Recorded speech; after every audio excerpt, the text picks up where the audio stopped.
Tribunal Constitucional.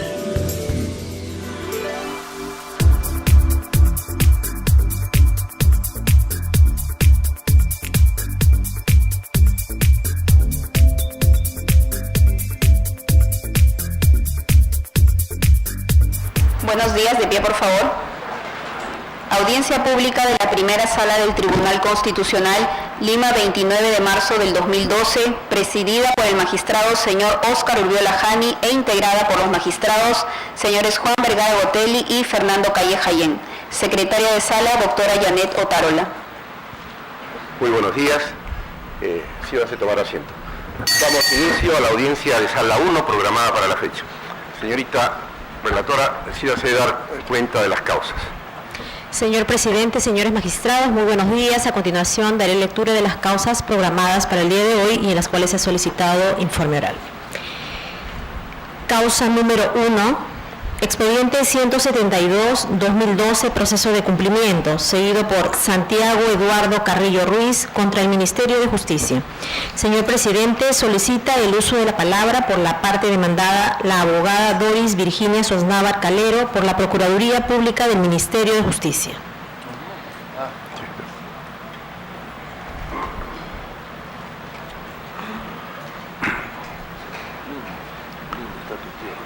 Señorita abogada, puede hacer uso de la palabra. Buenos días, señor presidente, señores magistrados de este tribunal.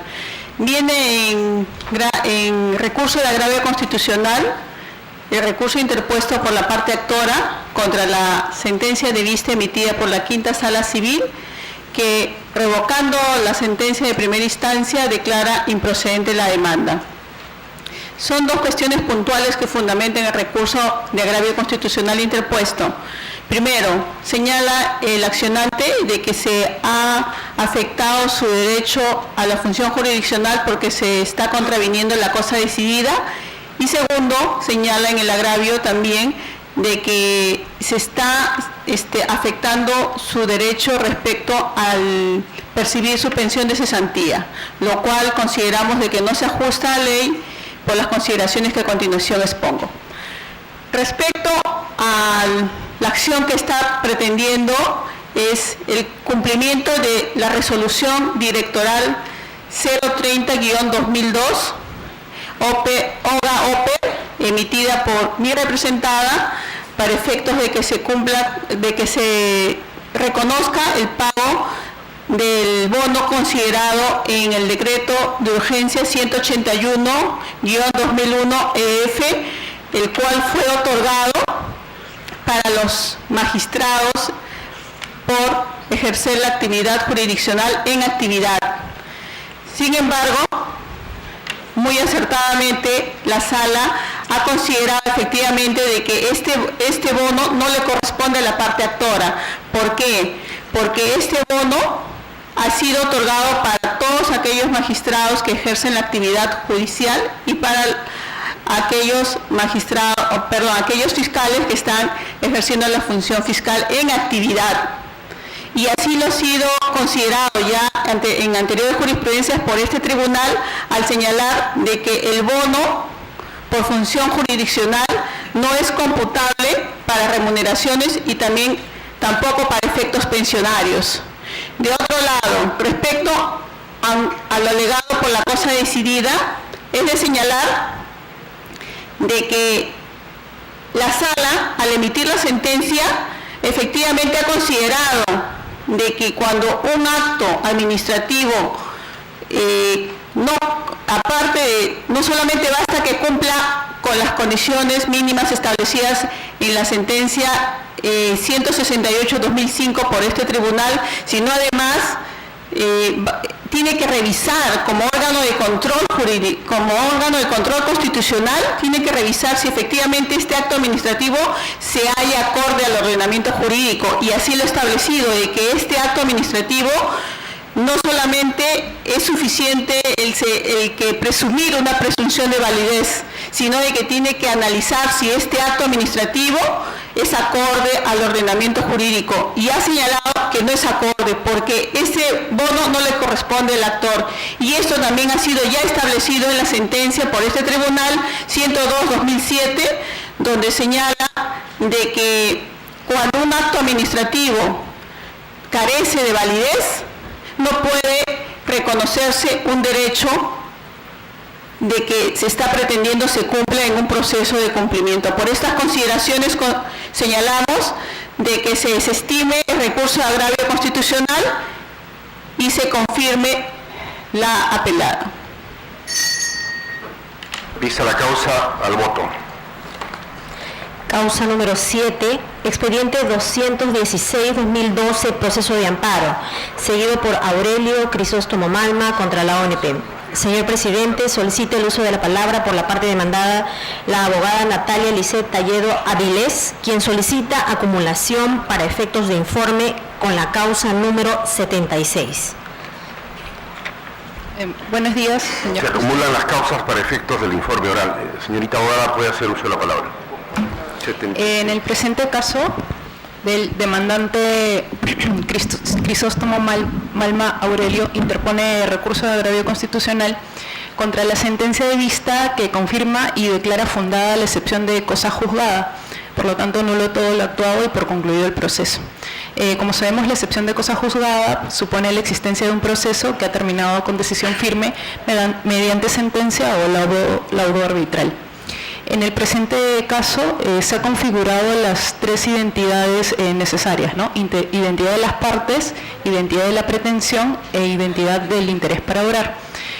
Tenemos que este mismo proceso de amparo, la misma pretensión ya ha sido llevada ante el juzgado contencioso administrativo a través del expediente 3002-2003, en el cual el demandante señaló como pretensión principal la declaración de inaplicabilidad de la resolución administrativa 5730-2002, la misma que declaró infundada el recurso de apelación contra la resolución administrativa 9461-2002, que denegó la pensión de jubilación del régimen de construcción civil. Es esta misma resolución, la 9461, que está siendo presentada, impugnada en el presente proceso de amparo. Por lo tanto, el proceso que se llevó ante el juzgado contencioso administrativo concluyó con la sentencia de vista de fecha 8 de noviembre del 2007, que declaró infundada la demanda, ¿no? Al haber sido consentida esta sentencia, pues ya se configuró la cosa juzgada. Por lo tanto, ya que las dos resoluciones administrativas cuestionadas se expidieron en razón de que el actor solicita pensión de jubilación, siendo que la resolución administrativa 5730-2002 se deriva del recurso de apelación contra la resolución administrativa 9461-2002, que es la materia de impugnación del proceso de amparo. Por lo tanto, en el fondo ambas resuelven la procedencia del otorgamiento de pensión de jubilación en el régimen de construcción civil. Por lo tanto, al haberse configurado la excepción de cosa juzgada, pues se debe desestimar el recurso, ¿no?, de agravio. En el segundo proceso del expediente 423-2012, el demandante es el señor Ortiz Camargo, Carlos Ortiz Camargo. Él pretende que se le reconozcan mayores años de aporte según el régimen, pues, de la 19990, que tiene como requisitos la edad de 65 años y 20 años de aporte. Si bien la ONP le ha reconocido 16 años con 6 meses de aporte, no ha presentado documentación idónea para acreditar años adicionales de aporte. Solo ha presentado 2 declaraciones juradas por parte del actor, constancia de inscripción en la Caja Nacional del Seguro Social y copias literales de la ficha registral de sus ex empleadores. Por lo tanto, esta documentación no es la idónea y no es la que se señala en el precedente vinculante 5762 del 2007, ¿no?, que pide certificados de trabajo, las constancias de Orcinea, planillas. Inclusive en el expediente administrativo ya se han hecho algunos informes de verificación en los cuales no se han encontrado planillas de sueldo y ningún documento extra, ¿no? Por lo tanto, la sala declaró improcedente la demanda, ya que tiene que pedirse a otra vía en la cual se determine los años de aporte, y el amparo no es la vía idónea. Por lo tanto, se declaró improcedente y se debe desestimar el recurso de agravio. Vista las causas, al voto. Causa número 8, expediente 217-2012, proceso de amparo, seguido por Rodolfo Arturo González Romero contra la ONP. Señor presidente, solicita el uso de la palabra por la parte demandada el abogado Roy Suto Fujita. Señor abogado, puede hacer uso de la palabra. Señor presidente, señores magistrados, muy buenos días. Como bien se señala, en el presente caso viene un recurso de agravio el interpuesto por el demandante Rodolfo González Romero contra la sentencia de vista emitida por la Quinta Sala Civil, la misma que, confirmando la sentencia apelada, declaró improcedente la demanda. En el presente caso, conforme podrán observar, el demandante lo que viene reclamando es el otorgamiento de una pensión de jubilación adelantada con previo reconocimiento de aportes, ¿no?, señalando que acredita más de 34 años de aportes al Sistema Nacional de Pensiones.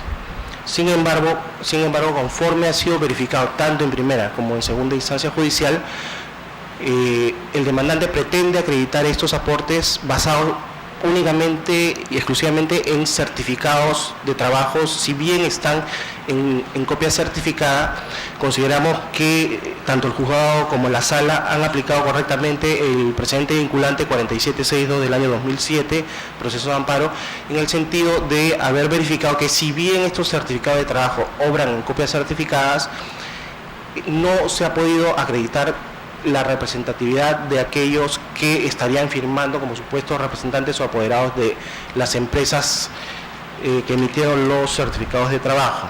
Por otro lado, si bien durante el transcurso del proceso se presentaron boletas de remuneraciones y supuestas planillas también de remuneraciones, las mismas fueron presentadas solo en copias simples. Por tanto, en aplicación del presente vinculante 4762 del año 2007, venimos a solicitar que se confirme la sentencia recurrida y se declare improcedente la demanda. Vista la causa, al voto. Causa número 12, expediente 233-2012, proceso de amparo, seguido por Graciela Guerra Rodríguez de Sotomayor contra la ONP. Señor presidente, solicita el uso de la palabra por la parte demandada la abogada Ana María Villaseca Hernández, quien solicita acumulación para efectos de informe con la causa número 28. Se acumulan las causas para efectos del informe oral. Señorita abogada, puede hacer uso de la palabra. Muchas gracias, señor presidente. Señores magistrados, la primera causa del expediente 233 del 2012, la demandante Graciela Guerra Rodríguez de Sotomayor solicita mediante acción de amparo el otorgamiento de una pensión de jubilación del régimen general del Decreto Ley 19990 por supuestamente contar con 22 años de aportaciones al Sistema Nacional de Pensiones. En el presente caso, administrativamente, se determinó que la demandante solamente contaba con 1 año 4 meses de aportaciones, tanto en primera instancia como al denegarse su recurso de reconsideración y apelación. La ONP no pudo verificar que efectivamente se hubieran aportado esos 22 años que alegaba. En autos, como se puede verificar de los documentos que ha presentado la propia demandante, se determinó que los mismos no generan convicción respecto a los aportes, por cuanto la representatividad de las personas que los han suscrito no ha sido verificada con la constancia de registro respectiva, y a esta persona se le solicitó tanto en primera como segunda instancia el órgano judicial que presentara mayores documentos que pudieran acreditar sus aportaciones, lo que no pudo hacer la actora. Por lo tanto, en ambas instancias se declaró improcedente la demanda, basándose en lo señalado por la sentencia del Tribunal Constitucional 4762 del año 2007 respecto a las aportaciones. Es por estas consideraciones que nosotros solicitamos que se desestime el recurso de agravio, por cuanto la actora no ha cumplido con acreditar por lo menos los 20 años de aportaciones al Sistema Nacional de Pensiones. En la segunda causa, que es la 294-2012, la demandante María Rosario Farfán, viuda de Castillo, solicita en vía de cumplimiento que se ordene a la ONP que le otorgue una pensión de jubilación reducida al amparo del Decreto Ley 19990 por contar con 7 años de aportes al Sistema Nacional de Pensiones. En este caso, la demandante solamente aporta certificados de trabajo no hay ningún otro documento adicional con cual corroborar que efectivamente las presuntas aportaciones que señala se hubieran efectuado. Pero el tema aquí ha sido, tanto en primera como en segunda instancia, desestimado por cuanto, mediante sentencia del Tribunal Constitucional 168/2005, se establecieron cuáles eran los requisitos para la procedencia de una acción de cumplimiento, y en este caso el supuesto de la demanda, que es el otorgamiento de una pensión de jubilación, no encuadra dentro de la acción de cumplimiento. Por lo tanto, en ambas instancias le desestimaron su pretensión. De acuerdo a eso, nosotros solicitamos también que por una cuestión de forma se declare la improcedencia de este recurso de agravio constitucional. Vistas las causas, al voto. Causa número 13, expediente 236/2012, proceso de amparo, seguido por Maderera Claudita, empresa individual de responsabilidad limitada, contra la Superintendencia Nacional de Administración Tributaria, SUNAT. Señor presidente, solicita el uso de la palabra por la parte demandada el abogado Ronald Eduardo Guzmán Álvarez. Señor abogado, puede hacer uso de la palabra. Buenos días, señor presidente, señores magistrados. Vengo en representación de la Procuraduría de la SUNAT a fin de que se declare improcedente o en su defecto infundada la demanda de amparo interpuesta por la empresa Maderera Claudita. A través de este proceso, la empresa demandante solicita que se deje sin efecto una resolución coactiva del año 2009 que trabó medida de embargo en forma de intervención en información, y que asimismo se deje se suspenda el procedimiento de cobranza coactiva en atención a que señala se ha vulnerado su derecho al debido procedimiento, porque sostiene que al haber interpuesto una demanda contenciosa administrativa contra los valores en materia de cobranza, debe suspenderse el procedimiento de cobranza coactiva. Al respecto, nosotros señalamos que la demanda debe declararse improcedente en atención a que existe una vía igualmente satisfactoria para lo pretendido por la demandante. Esto es el recurso de queja ante el Tribunal Fiscal, el cual tiene un trámite sumario de 20 días y en el cual el Tribunal Fiscal puede examinar si corresponde o no suspenderse el procedimiento de cobranza coactiva en atención a las normas tributarias. Ello ha sido declarado por la tercera sala civil, que ha resuelto declarar improcedente la demanda. En caso el tribunal desestime este argumento, solicitamos se declare infundada la demanda por cuanto no existe vulneración al derecho al debido procedimiento. En efecto, el artículo 25 de la ley que regula el proceso contencioso administrativo señala que la interposición de la demanda contenciosa no suspende la ejecución del acto en materia de impugnación, salvo medida cautelar otorgada en ese proceso contencioso administrativo o que la ley disponga lo contrario. En el proceso contencioso administrativo que alega la demandante no se ha solicitado medida cautelar, mucho menos ha sido concedida. Asimismo, la ley no establece la suspensión de la cobranza coactiva en mérito a la demanda contenciosa. ¿Por qué? El artículo 157 del Código Tributario señala expresamente que la interposición de la demanda no suspende la cobranza coactiva de la deuda tributaria. Ello es conforme con el artículo 115 del Código Tributario, que señala que es deuda exigible coactivamente la establecida mediante resolución del Tribunal Fiscal. Cabe señalar que no resulta aplicable la ley 26979, ley de cobranza coactiva, alegada por el demandante. ¿Por qué? Porque esta ley regula la cobranza coactiva de los gobiernos regionales y de los gobiernos locales. Ello ha sido reconocido por este tribunal en la sentencia 015/2005, proceso de inconstitucionalidad, así como en la aclaración de la sentencia 3417/2011, PATC, en la cual se ha reconocido que a la cobranza de la deuda tributaria de la administración del gobierno central solo se le aplica el Código Tributario, el cual no regula la suspensión del procedimiento. Por estas razones, solicito se declare infundada la demanda. Vista la causa, al voto. Causa número 17, expediente 243/2012, proceso de amparo, seguido por Fortunato Damián Inga contra Doerran Perú y otro. Señor presidente, solicita el uso de la palabra por la parte demandada el abogado Humberlino Peña Camarena.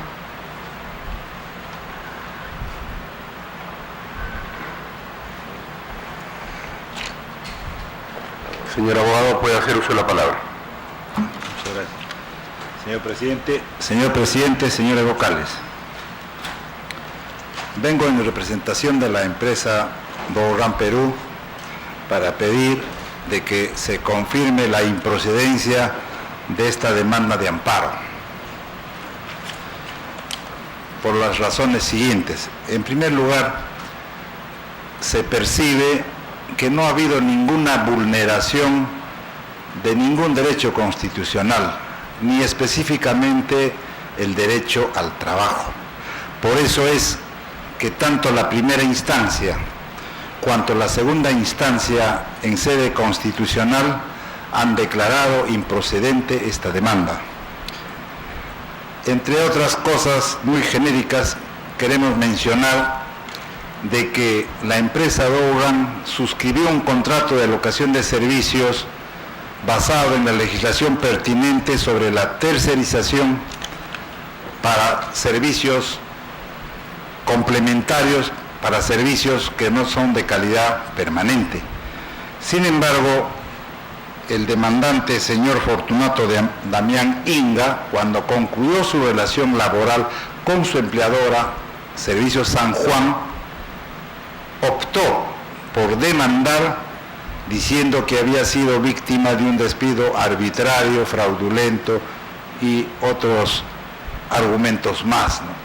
Pero está probado en autos de que esta demanda no es pues una demanda que debe ser ventilada en sede constitucional, porque habría que revisar los argumentos y las pruebas que presenta el demandante, ¿no? Entre otras cosas, el demandante presenta su certificado de trabajo otorgado por su empleadora. También presenta como argumento una inspección judicial y así sucesivamente otras pruebas que realmente requieren de etapa probatoria, ¿no?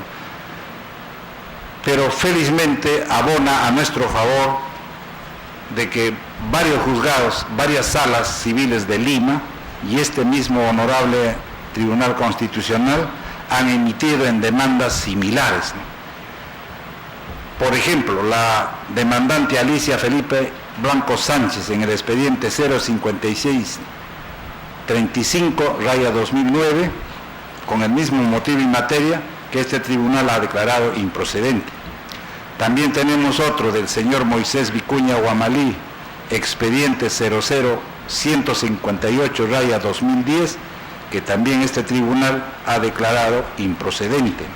También tenemos otra del señor Ángel David Cruz Bruno en el expediente 00524/2010, que también en una demanda similar por mismos tipos de trabajadores de San Juan han hecho este tipo de demandas, y para no cansar a este tribunal simplemente los quería leer como ejemplo, que no son pues procedentes, porque acá más bien hay un uso y abuso del derecho. Entonces, por estas consideraciones, respetuosamente pedimos que se sigan confirmar la resolución venida. Lista la causa al voto. Causa número 19, expediente 248/2012, proceso de amparo, seguido por la Federación Nacional de Obreros Municipales del Perú, FENAOM, en representación de Javier Berrospi y otros, contra la Municipalidad Provincial de Huánuco. Señor presidente, solicita el uso de la palabra por la parte demandante el abogado Rafael Ramírez Rodríguez.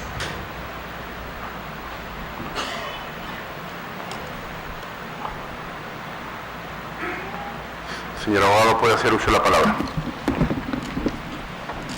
Señor presidente, efectivamente la Federación Nacional de Obreros Municipales, la Federación Nacional de Obreros Municipales del Perú interpuso acción de amparo respecto a 7 trabajadoras obreras de la Municipalidad de Huánuco en razón de haber sido despedidas arbitrariamente.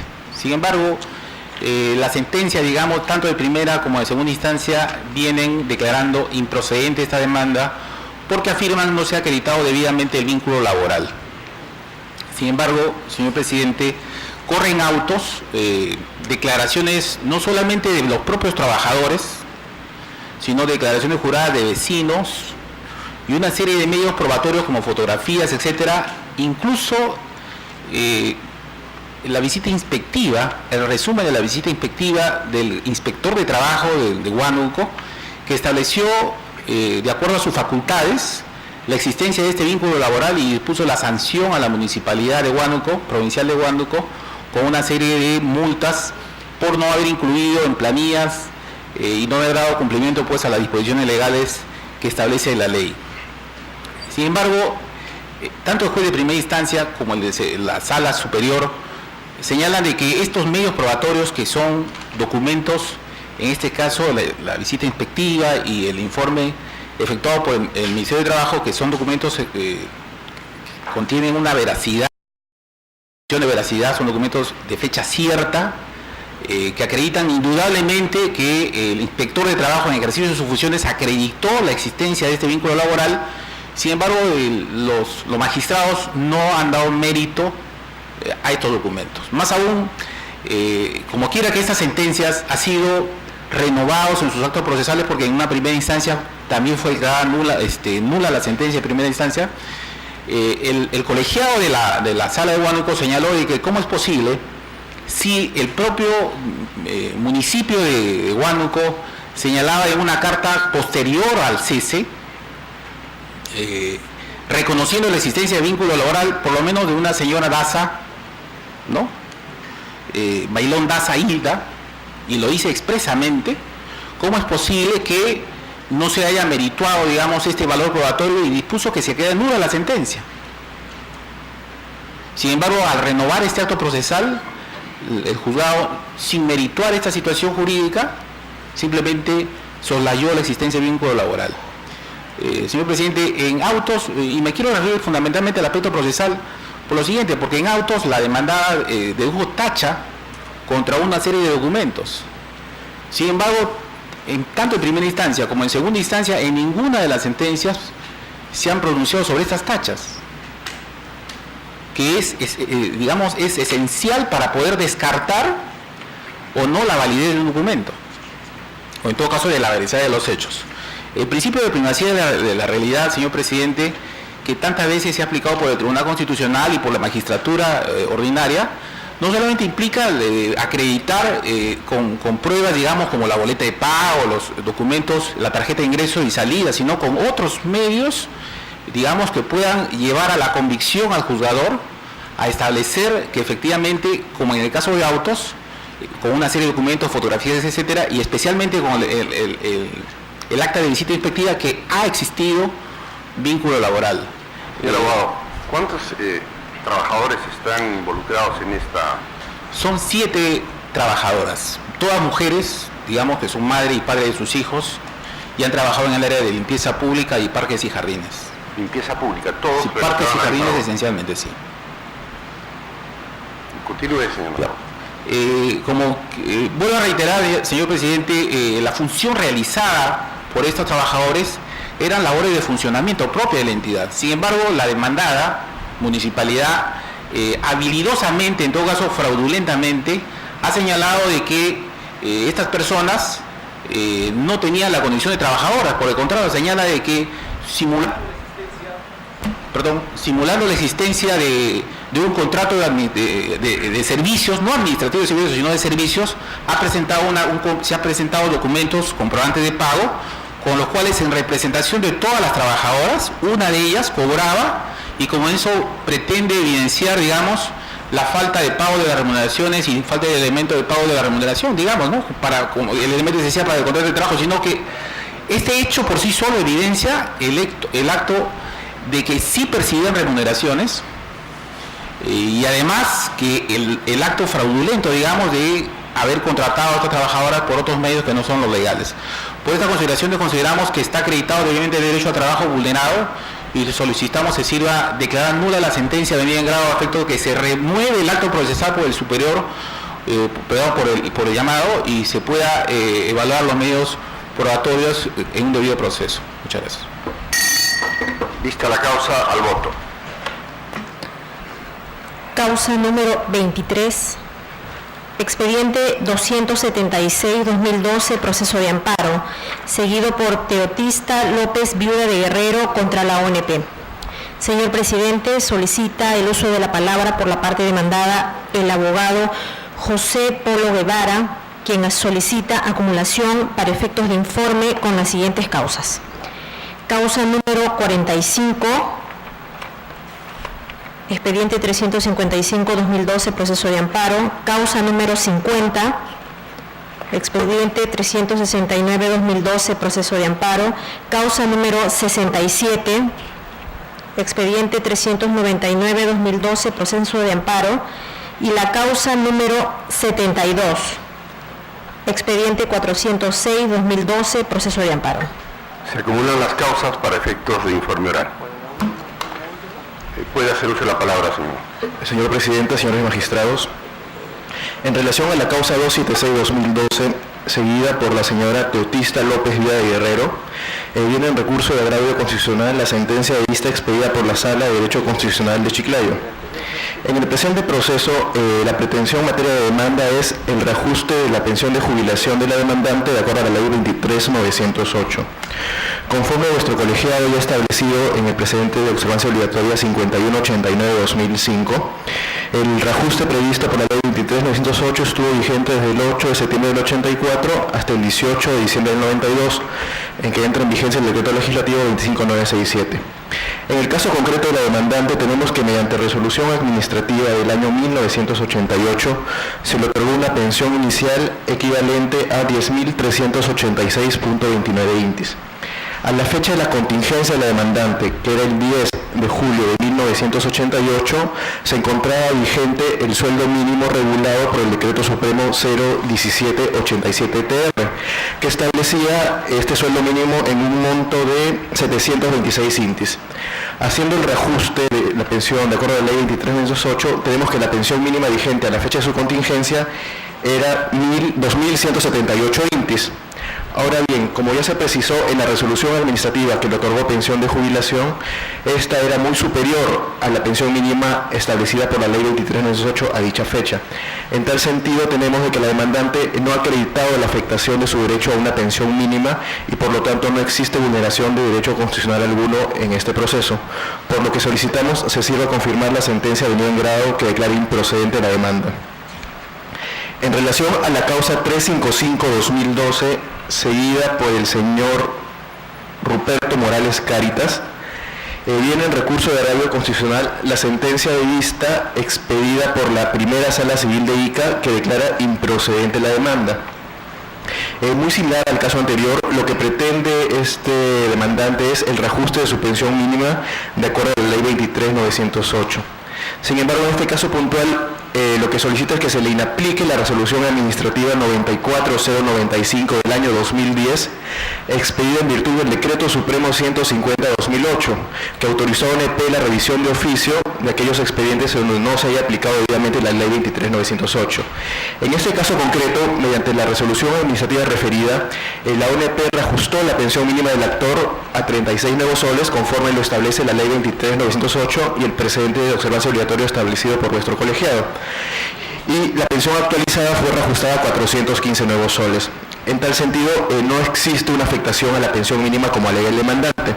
La interpretación que da el demandante en su demanda es de que su pensión inicial de 36 nuevos soles debe sumarse a la pensión mínima vigente de 415 y que por lo tanto le correspondería percibir una pensión de 451 nuevos soles. Interpretación que es cerrada conforme ya precisé anteriormente.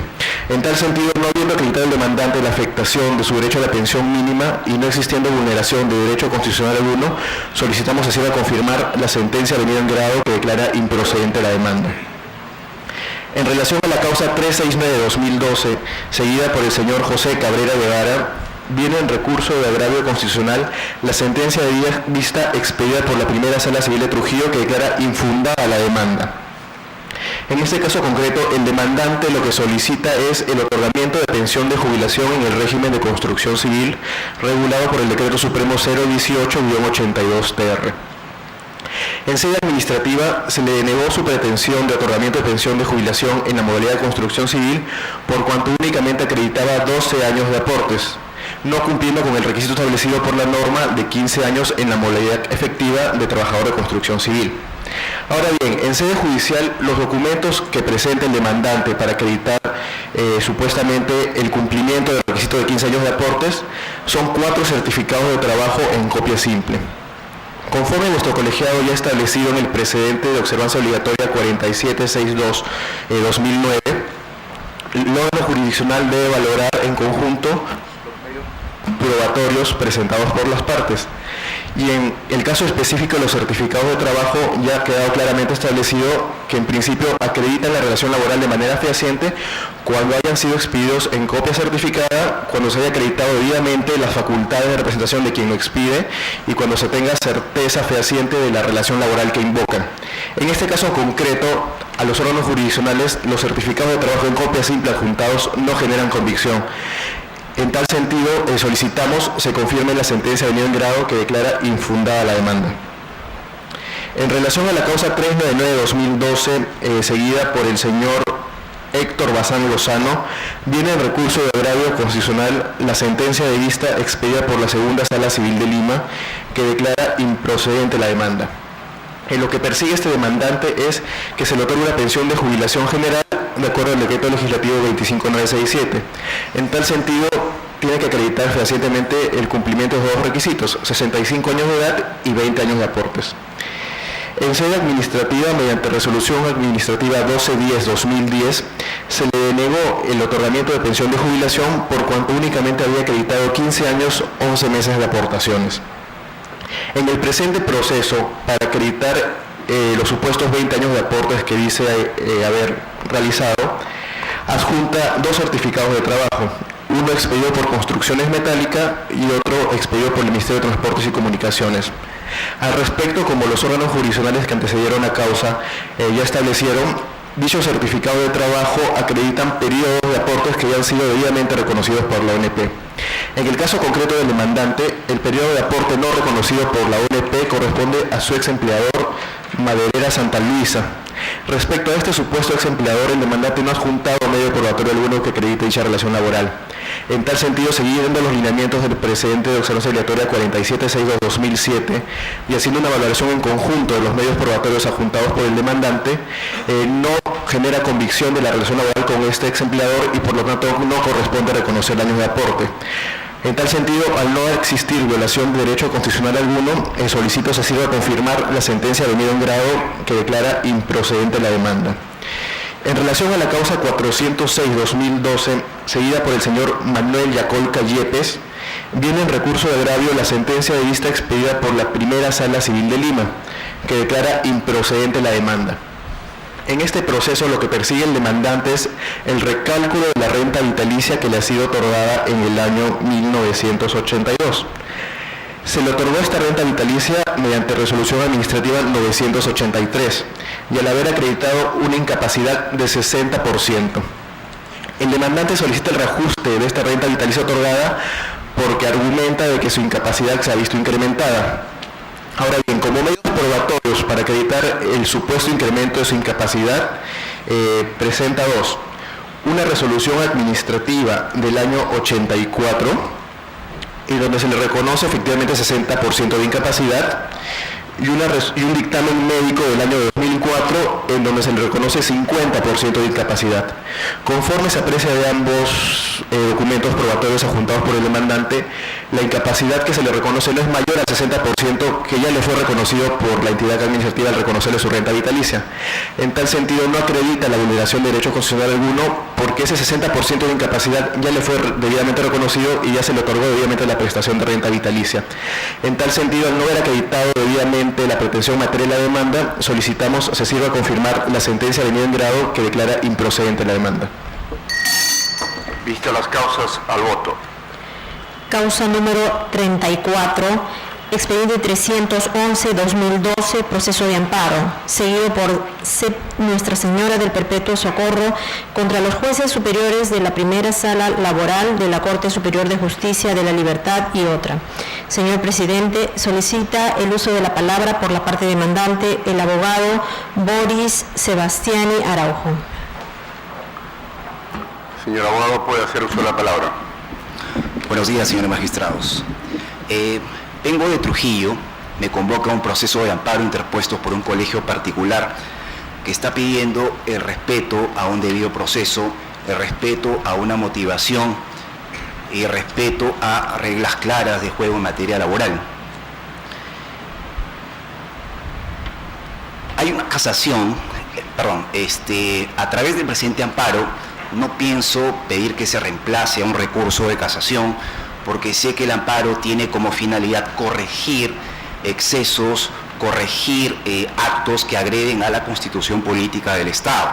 Hay un precedente de vuestro colegiado, el 3179-2004, que permite corregir interpretaciones inconstitucionales.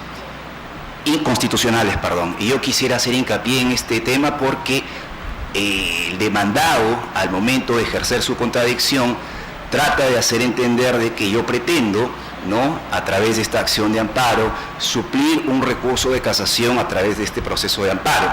Inclusive la sentencia de primera instancia y la segunda instancia así lo establecen.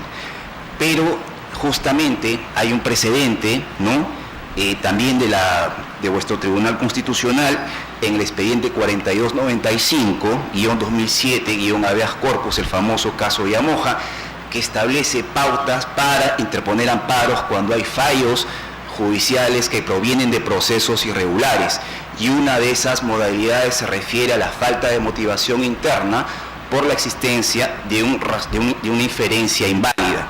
Y en el presente proceso de amparo estamos cuestionando precisamente un proceso laboral irregular. Por eso estoy aquí. ¿Qué pasó en este proceso laboral irregular? Una profesora demanda a un colegio, el Colegio Perpetuo Socorro de Trujillo, y pide vacaciones por 60 días. Cuando existen normas que establecen que las vacaciones de los profesores de los colegios particulares ascienden solo a 30 días. ¿Qué hizo el colegiado de Trujillo?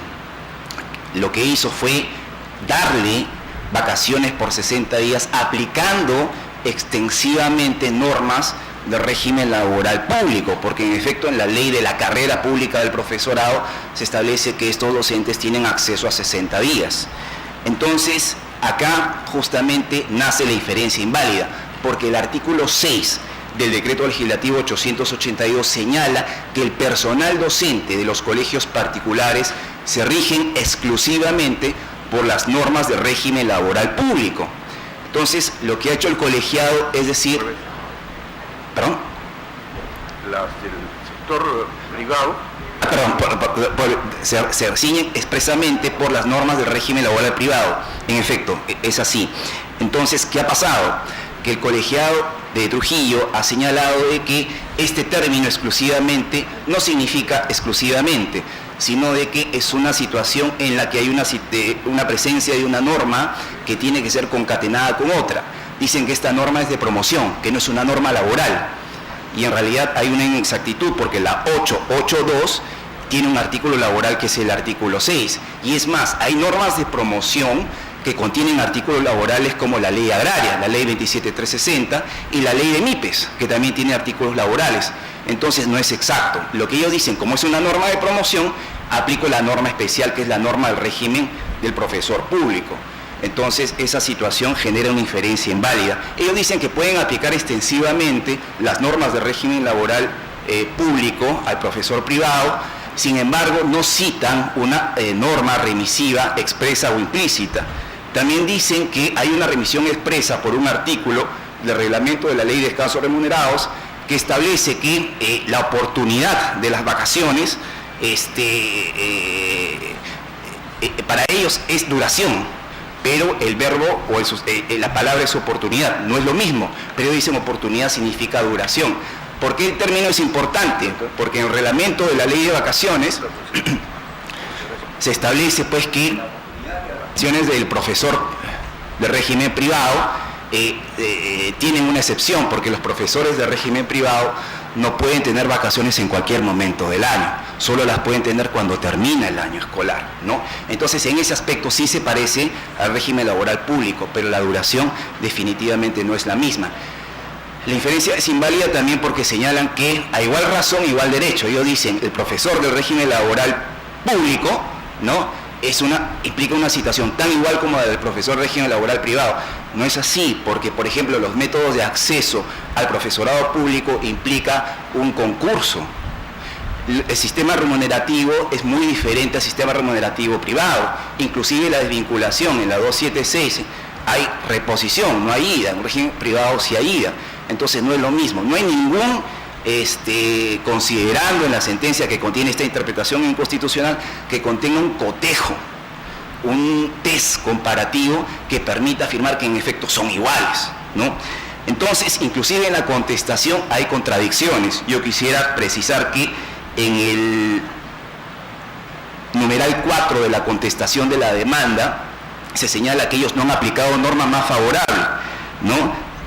Sin embargo, considerando 4 de la sentencia, ¿no?, sí aplican ellos la regla de la norma más favorable. Dicen, esta norma, la 882, el artículo 6, es una norma de promoción, no es una norma laboral, aplico el régimen laboral público. Sin embargo, en el numeral 12, de la contestación, dicen que no aplican norma más favorable. Después señalan que en el numeral 15 de su contestación que se les está negando o pretendo negarles con este amparo su derecho a un espacio para crear jurisprudencia. Yo entiendo que ese espacio se genera cuando hay un vacío legal, pero si hay una norma bastante clara, no hay ese espacio para esa creación jurisprudencial. Entonces, en buena cuenta, hay un decisionismo, lo cual está prohibido por la Constitución. Para terminar, hay 2 artículos adicionales al artículo 6 de la 882.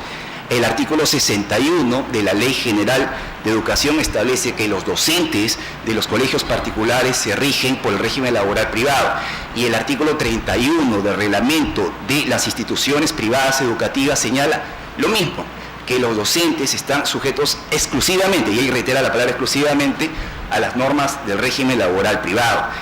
Entonces, en la sentencia que nosotros cuestionamos hay una inferencia inválida, porque aplican una suerte de interpretación, ¿no?, aparentemente correcta, pero en el fondo la inferencia parte de una premisa totalmente inválida, lo cual está prohibido por vuestro Tribunal Constitucional. Lo que pedimos en buena cuenta es la obtención de una sentencia fundada en derecho, que se renueve el acto procesal y que se emita un fallo considerando que hay normas legales bastante claras que señalan que el régimen laboral de los profesores es exactamente el régimen laboral privado de manera privativa.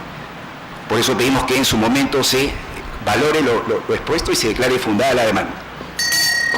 Vista la causa, al voto. Causa número 35. Expediente 312-2012, proceso de habeas corpus, seguido por Julio César Tipismana, Tenorio y otra, contra el juez del segundo juzgado penal de Callao. Señor presidente, solicite el uso de la palabra por la parte demandante, el abogado Steven Urbano Agüero, y por la parte demandada, el doctor Mario Camacho Lazarte, por la Procuraduría Pública del Poder Judicial. Señor abogado, puede hacer uso de la palabra. Muchas gracias, señor presidente. Señores miembros del tribunal, muy buenos días.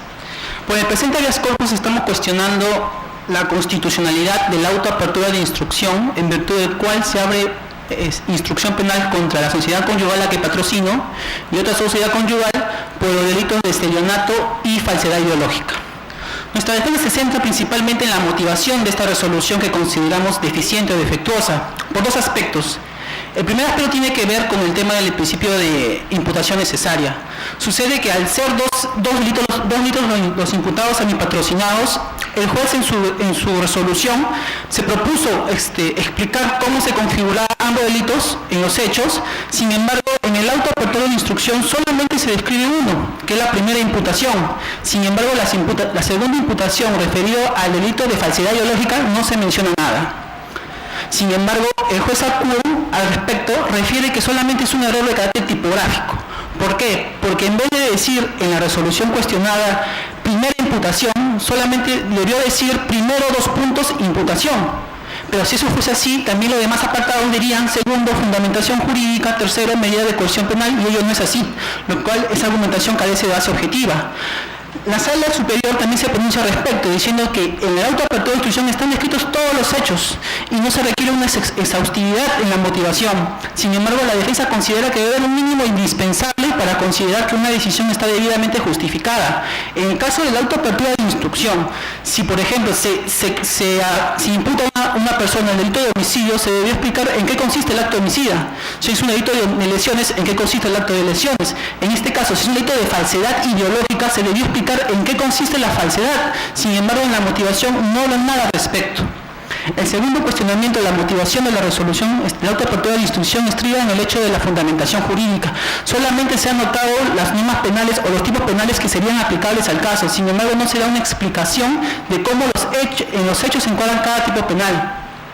En la contradicción, también el juez demandado se pronuncia al respecto.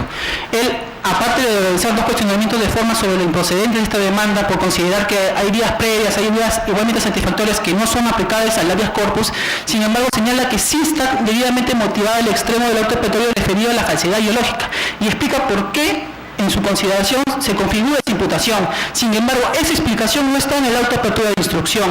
Lo que consideramos que cuando se cuestiona una motivación de una resolución judicial, se deben analizar los propios fundamentos de la resolución cuestionada y no otros, como en este caso que se hace recién en la contradicción. Es por ello que solicitamos se declare fundada el recurso de la constitucional. El magistrado Fernando Calle le va a formular una pregunta. Gracias, como está bien, presidente. Doctor, abogado, dígame, ¿en qué estado se encuentra el proceso de sus patrocinios? Ahorita pues, el proceso está en las declaraciones testimoniales, se ha pedido que se haga la prensa grafotécnica del documento que se dice que es falso, y como hay un traslado de expediente a otro juez, se ha quedado ahí en stand-by. Y el amparo viene, el habeas corpus viene rechazado en primera y segunda instancia. En primera y segunda instancia. Gracias, presidente. Señor abogado, voy a hacer usted la palabra. Señor presidente, señores jueces constitucionales de este ilustre tribunal, en representación de la Procuraduría Pública del Poder Judicial, solicito se desestime el presente recurso agravio constitucional en razón de los argumentos que brevemente paso a exponer. Conforme se aprecia del escrito de la demanda y la exposición efectuada por mi colega, se propone la presente demanda esbozando argumentos, señor presidente, que deben de ser resueltos intraproceso en la justicia penal ordinaria. Se afirma ante vuestro despacho constitucional que supuestamente los hechos descritos en el auto apertorio de instrucción no se subsumen en el tipo penal de falsedad contra la fe pública por el cual se encuentra procesado.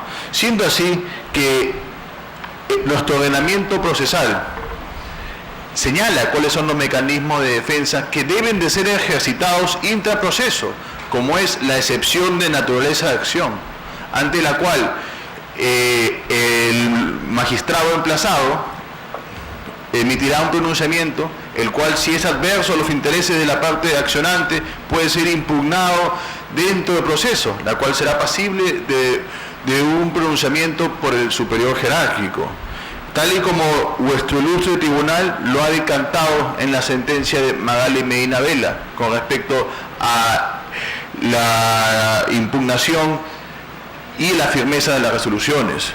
El control constitucional que se efectúa actualmente en la presente demanda versa sobre que habría una supuesta falta de extensión de la motivación, pero el Tribunal Constitucional en la sentencia de Huertas Mori ha señalado que la Constitución no garantiza una determinada extensión de la motivación, siendo así que de igual manera en la reciente jurisprudencia uniforme y reiterada, como es en la sentencia de Roger Javier Poemape Chávez, se señala que el auto apertorio de instrucción no declara la responsabilidad penal, toda vez que la responsabilidad penal y los juicios de culpabilidad se efectúan en la sentencia que termina la instancia en el proceso penal, no en el auto cabeza de proceso.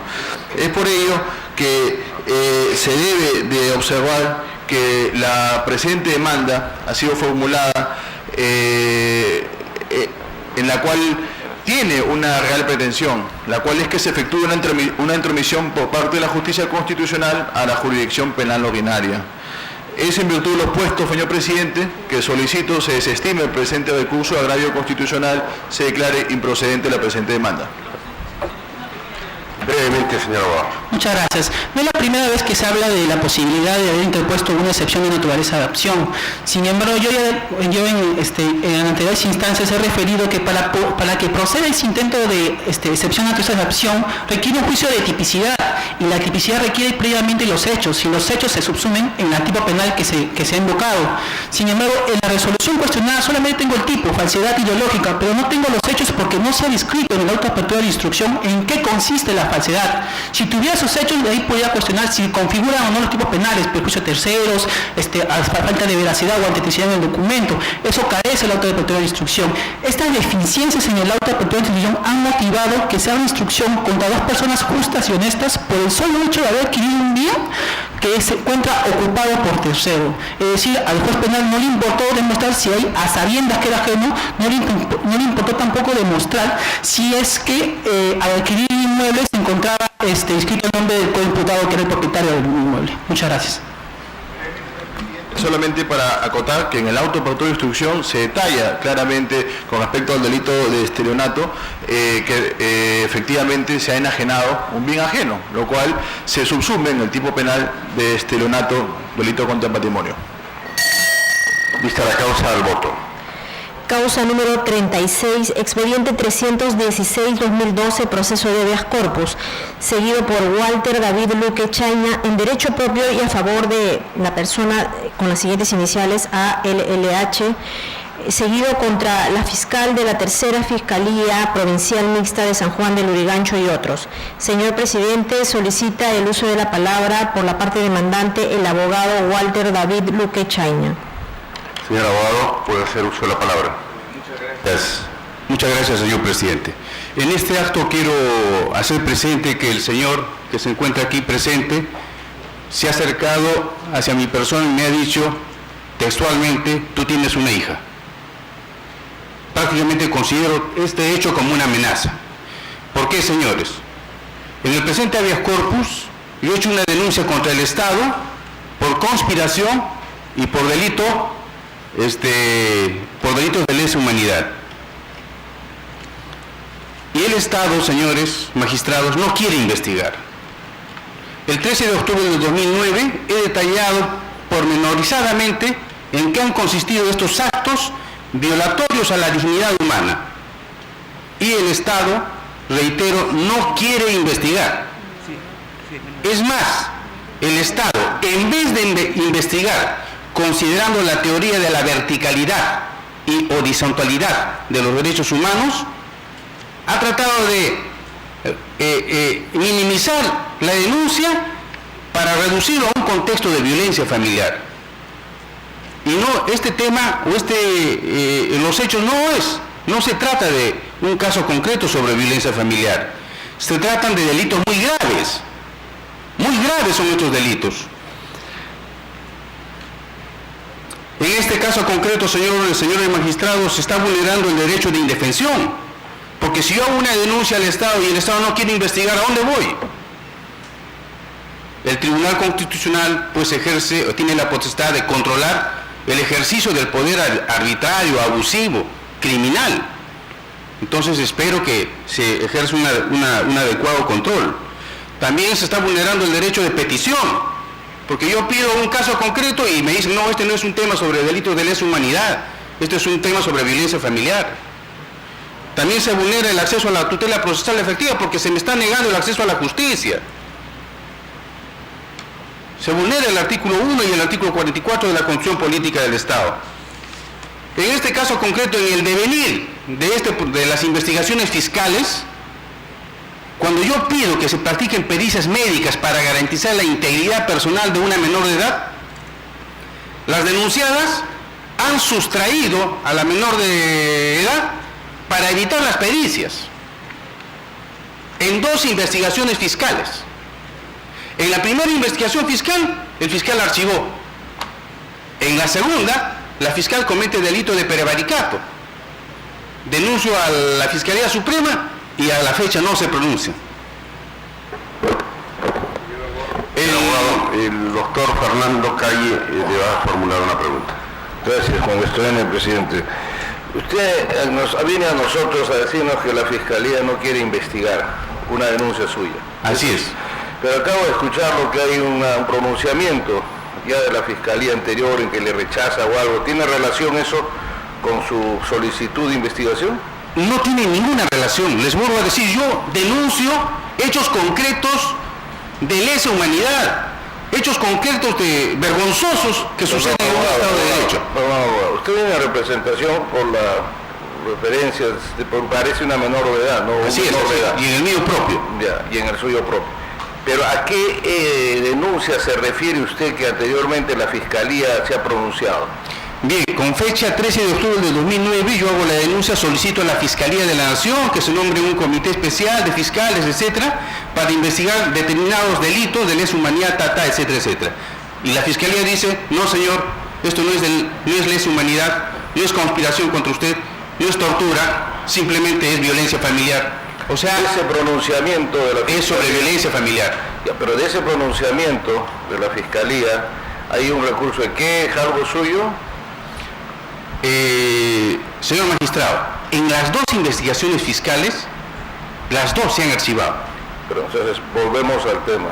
Hay dos investigaciones, pero no me diga que se ha pronunciado. Hay dos investigaciones de las cuales se ha llegado, de acuerdo a la opinión del Ministerio Público, a que hay archivamiento. Eso es lo que usted me quiere decir, ¿no? Así es. Ya, mi pregunta viene a ser concreta. ¿Esos dos archivamientos tienen relación con lo que usted ahora nuevamente quiere que se investigue? ¿Es sobre lo mismo? Por supuesto. Ya, le voy a decir por qué. Pero lo único que quería saber, abogado. Gracias. Bien. El actual habeas corpus ha estado en manos de un juez muy cuestionado. El día domingo por la televisión, donde se ha difundido su libertad. Bien.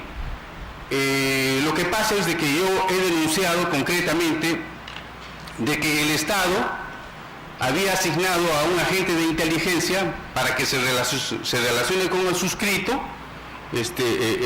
inclusive para contraer matrimonio, pero cuando yo descubro este hecho, entonces obviamente se tiene que deshacer todo. Sin embargo, yo le otorgo la tenencia de la menor de edad porque pensando ya, bueno, se deshizo todo y acá cada uno por su lado. Pero sin embargo, misteriosamente la menor de edad procesó dos enfermedades. Entonces yo comencé a pensar de que acá ya había una estrategia para desaparecer los hechos de la conspiración, los atentados contra mi persona. Entonces por ese motivo es de que yo denuncio a la Fiscalía de la Nación estos hechos. Y la Fiscalía de la Nación no quiere investigar. Sí, pues, pero usted a través de este habeas corpus, ¿de qué manera se ve amenazada su libertad en realidad? Bueno, a través de este habeas corpus primero estoy cuestionando de que cuando un ciudadano hace una denuncia ante el Estado y contra el Estado está en la obligación de investigar. El Estado no quiere investigar. Entonces quiero que se tome en cuenta el artículo 5, 6 y 7 del Código Penal Internacional, del Estatuto de Roma y también las reglas de procedimiento y prueba 85, 86 y 87. Porque si es que el Estado no quiere investigar, entonces ¿a dónde voy a ir?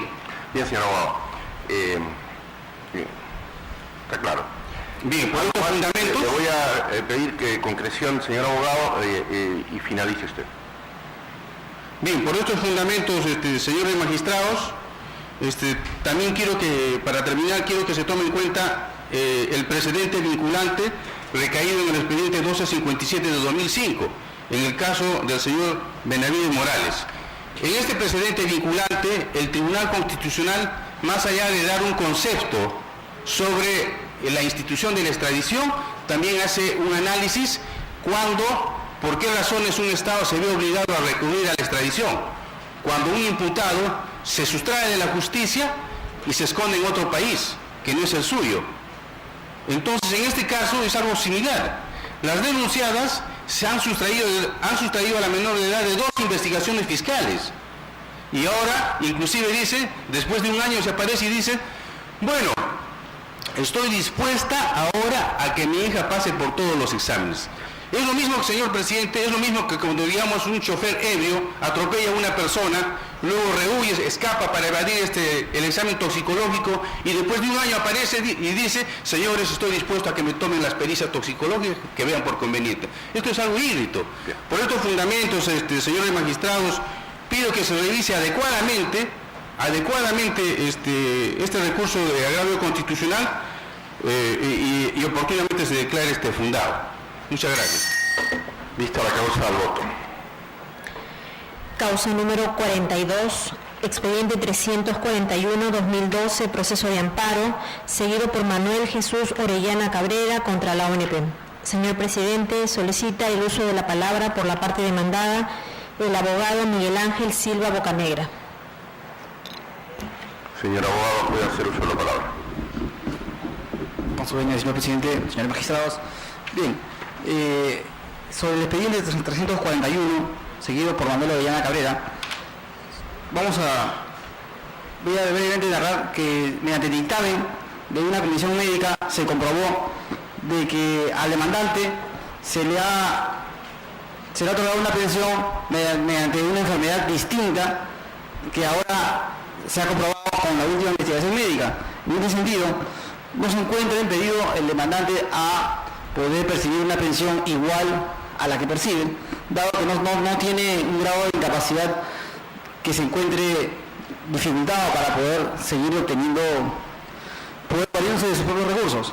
En tal sentido, la ONP ha señalado mediante una resolución la caducidad para efectuar el monto equivalente a la pensión que esté percibiendo. En tal sentido, esto se comprueba a través del artículo 33 y 34 del decreto de ley 1990, que sucede que cuando existen elementos claros que no se encuentra reconocido la enfermedad por el demandante, entonces por ese motivo se señala la caducidad.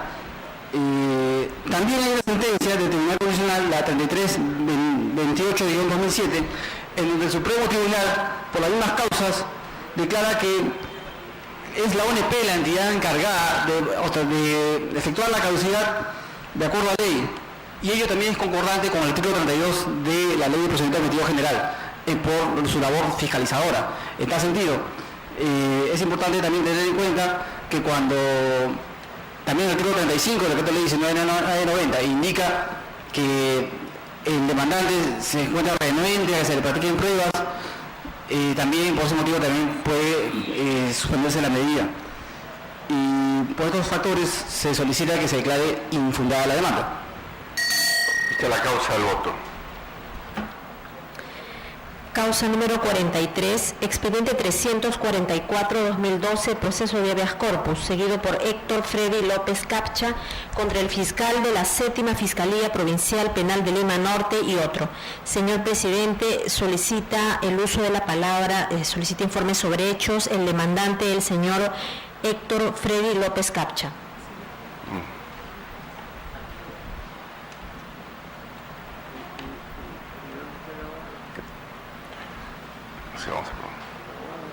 Presidente, su abogado no ha venido. No ha venido, señor presidente. Mi esposo me personó solo, señor presidente. Bueno, excepcionalmente lo vamos a escuchar, pero brevemente y puntualice solo los hechos. Usted no puede informar sobre derecho. Como digo, doctor. Señor presidente, mi denuncia de habeas corpus contra el señor fiscal de la Fiscalía, el doctor Carlos Figueroa, es conocido que me denunció por un delito, doctor, que no he cometido, doctor. Pese a que en la denuncia que hace hasta mi persona no se han llevado a cabo diligencias que es de suma importancia. El señor fiscal me aportó una denuncia, señor presidente, por el intento de homicidio por velocidad. Pese que a no haber diligencias de reconstrucción de los hechos, no haber una inspección ocular, no haberse llevado las pericias de balística, de reacción atómica y no haber diligenciado esa investigación también, señor presidente. ¿Qué delito le están imputando o le han imputado? El intento de homicidio por velocidad, señor presidente. Y puesto que el día de hecho, el día 16 de noviembre, que que yo acompañé a mi hermano hacia un local donde ocurrieron los hechos. Y yo no disparé a nadie, señor presidente, porque simplemente yo no portaba un arma de fuego, señor presidente. Y el señor fiscal, pese a que no se llevaba, como anteriormente le he manifestado, señor presidente, que no se llevaba una diligencia que es importantísima con respecto a una denuncia que es grave, señor presidente, el señor fiscal me apertó una denuncia por algo que no he cometido. Y hoy este caso se está llevando en la sala penal del Codo Norte, donde el fiscal superior me está pidiendo los 15 años de pena privativa de libertad, señor presidente. Y es por eso que yo denuncio ante esta dignísima sala, porque estoy viendo que se están vulnerando mis derechos, señor presidente. Correcto. Bien. Vamos a ver su caso con detenimiento. Gracias, señor presidente. Vista la causa, al voto.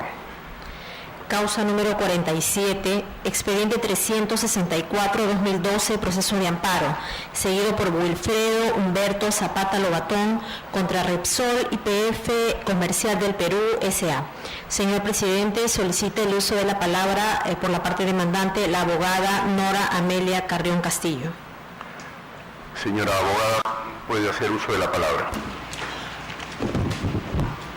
Señor presidente, con su venia, señores magistrados, vengo a solicitar que se declare fundado este agravio constitucional en el expediente 364-2012 interpuesto por mi patrocinado Wilfredo Humberto Zapata Lobatón, y como consecuencia de ello que se revoque la improcedencia liminar de la demanda y que se ordene al juez del primer juzgado civil del Callao que proceda a admitir la demanda de amparo conforme ya lo han resuelto ustedes en el expediente 3284-2011 de fecha 7 de septiembre del 2011 y en el expediente 3612-2012 de fecha 12 de enero del 2012. Señores magistrados, acá tengo 3 puntos que precisar exactamente porque acá hay una situación que posiblemente los técnicos que son los encargados de redactar y revisar esto pueden manipular esta situación. ¿Por qué les digo? Porque yo he venido informando ante esta sala y no obstante que he venido repitiendo y diciendo de que tenemos la competencia necesaria, se ha venido declarando como lo acaban de hacer. Lo acaban de hacer recién en el expediente 4445-2011 de mi patrocinada Lida Aide García Caipana, que le han declarado improcedente su demanda. No obstante que he presentado, señores magistrados, el oficio 154 expedido por la comisaría de Ventanilla, la misma que en el mes de enero de este año he obtenido como prueba nueva y le he presentado ante esta sala. Y después de presentar esa prueba le han declarado improcedente por incompetencia a una trabajadora con 18 años de servicio que ingresó a trabajar para la compañía peruana de gas. Luego pasó a Repsol y Repsol de ahí le empezó a pagar con el cuento de la tercerización a diferentes empresas donde se acreditó un despido fraudulento y la despidieron por un supuesto. Pero ¿qué pasa? Este oficio que me otorga, en el mes de enero Repsol vuelve a despedir a 30 trabajadores más.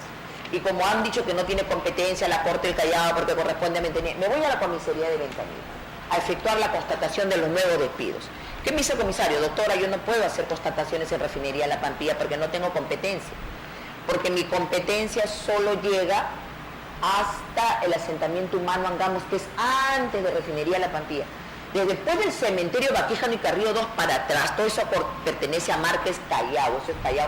Conforme a la ley que crea el distrito de Ventanilla, la ley 17335, es una ley que crea el distrito de Ventanilla donde da los límites de competencia del distrito de Ventanilla con el Callao, señala claramente, y no obstante ello no se ha tomado en cuenta y se ha dicho de que es Ventanilla. Todo el mundo dice que la planta, Refinería La Pampilla, la planta de envasado, la planta de almacenamiento, que están en Márquez Callao, corresponden a Ventanilla y erróneamente.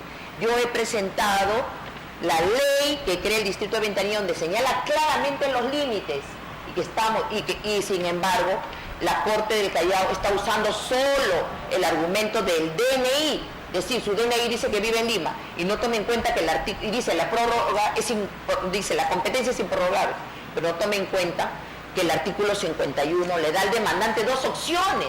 Le dice, puedes demandar en el lugar donde se afectó tu derecho, que es Callao, la comisaría, como vuelvo a repetir, Márquez Callao, o en el lugar donde tienes tu domicilio. Y como dijo, el 26 acabo de informar en la segunda sala de este digno tribunal, y el doctor Carlos Macía ha dicho, ¿para qué sirve el DNI? Solo para elecciones. Porque el domicilio es el domicilio que señala a todo ciudadano conforme al artículo 2 del Código de la Constitución Política del Estado, inciso 11, es clarísimo. Todo ciudadano puede señalar su domicilio en el momento que lo considere necesario. Yo digo, hoy día me he mudado y vivo en tal dirección y hago una declaración jurada, si me demuestran lo contrario, pero mientras que yo declare que vivo en el Callao, sin embargo no han tomado en cuenta ninguna prueba, ni los planos, ni nada, y le han declarado a esta, como vuelvo a repetir, a esta trabajadora con 18 años, improcedente su demanda de amparo. ¿Por qué? Solamente porque le dicen tu DNI no está en el Callao, es de una procedencia iliminar. Pero en el presente caso, señor Yendo, solamente le digo como una tingencia, porque en realidad he recibido recién, he tomado conocimiento a través de la página de internet que le han declarado improcedente y estoy totalmente consternada por este hecho, porque no han tomado en cuenta, o la mesa de partes no les ha remitido el documento que ha juntado, las pruebas nuevas, donde le estoy diciendo que la competencia que el Ventanilla no tiene, que se afectó el derecho en el Callao, y le han declarado y le han sancionado su derecho a mi patrocinada, terriblemente, como le vuelvo a repetir, con 18 años, en este caso 44, 45 del 2011. Entonces eso me ha afectado tanto, y mi patrocinada pues está, comprenderá cómo está. Pero yendo al caso de autos, que es materia de esta causa, ¿por qué le declaran improcedente a mi patrocinado liminarmente su demanda? Le declaran porque, ¿qué dice la sala? Primero el juez de primera instancia dice de que hay una vía específica, que es la vía ordinaria, para un despido. Y la sala confirma, diciendo lo mismo, de que se deben ir a la vía ordinaria y lo deriva, lo cambia de vía, lo manda a la vía laboral ordinaria. Pues este colegiado ha señalado muy claro en la STC 0206-2005, publicada en el Diario Oficial El Peruano el 22 de diciembre del 2005, la misma que señala y precisa los lineamientos jurídicos respecto de los despidos incausados, de los despidos fraudulentos y de los despidos nulos, cuando se tratan de problemas laborales, ha señalado de manera vinculante, como precedente vinculante, que la vía idónea es la vía laboral. Dentro de ese contexto a mi patrocinado no se le pudo, como lo está haciendo la sala con ignorancia inexcusable, de decir, y violando el precedente vinculante emanado de este tribunal, de decir de que se vaya a la vía ordinaria a ventilar un despido incausado después de 18 años de trabajo que tiene mi patrocinado. Porque mi patrocinado ingresó a trabajar el 13 de septiembre de 1993, cuando era la compañía peruana de gas. En 1996 se vende a Rexol, y Rexol, él pasó a las planillas de Rexol, pero Rexol de la noche a la mañana, mal asesorado por abogados, le dice, hemos tercerizado. Y con la supuesta tercerización, ahora eres de ADECO. Y como ustedes ven, la ley de tercerización es tan clara, señores. La 29245, artículo 5, ningún trabajador desplazado por la empresa tercerizada, desplazado. Y ojo, estos trabajadores ninguno ha sido desplazado, todos están trabajando en la planta, simplemente trajeron una empresa de fachada llamada ADECO, primero Perú y después ADECO Consulting, para decir que son empresas tercerizantes, pero son empresas de fachada, señores, de fachada. Y le dicen, eres empresa. Pero la ley, en su artículo 5, es precisa. Ningún trabajador puede permanecer por más de las 3/4 partes del año en la empresa principal cuando ha sido desplazado por una empresa tercerizadora. Sin embargo, a los trabajadores los tienen 5 o 10 años diciéndole eres de ADECO Consulting y les hacen firmar contratos cada 3 meses. ¿Qué cosa es eso, señores? Eso es fraude laboral. ¿Y por qué me estoy refiriendo a este punto? Porque usted, señor Urbiola Jani, presidente, en el expediente 3612 ha emitido su voto singular y ha dicho, bien claro, se llevó a cabo el acta de infracción 1343-2008, que le dicen a ADECO Consulting, Señores, aquí no hay tercerización, se ha desnaturalizado. Tienes que poner a todos los trabajadores en las planillas de Rexol y PEF. Esa es la prueba fehaciente de que todos son trabajadores de Rexol, señor, todos.